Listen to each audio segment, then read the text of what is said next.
ఇక నేను ఈ రోజు దర్శనం కూడా చేసుకుని వచ్చాను. పండిత రామకృష్ణ, ఆ భూమిని మా పూర్వీకులు తమ రక్తం చిందించి దున్నారు. నాది అలాగే నా పిల్లల జీవితం అంతా ఆ భూమితోనే ముడిపడి ఉంది. నేను దాన్ని త్యాగం చేయలేను. నాకు సహాయం చెయ్యండి పండిత రామకృష్ణ గారు. మహాశయ, మీరేం బాధపడకండి. ఈ విషయం గురించి నేను మహారాజుతో తప్పకుండా మాట్లాడతాను.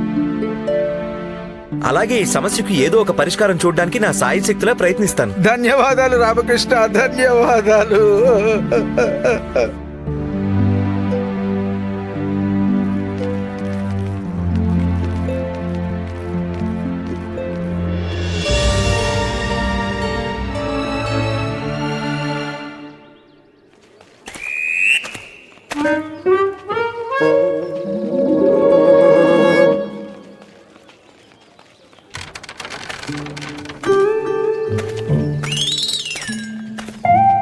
ప్రణవాలు పండిత రామకృష్ణ గారు.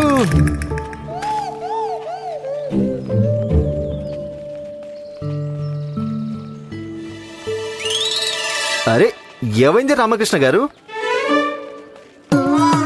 మీరింత బాధగా ఎందుకు కనిపిస్తున్నారు? నాకేం అర్థం కావడం లేదు. అసలేం జరిగిందో మీరే నాకు చెప్పండి.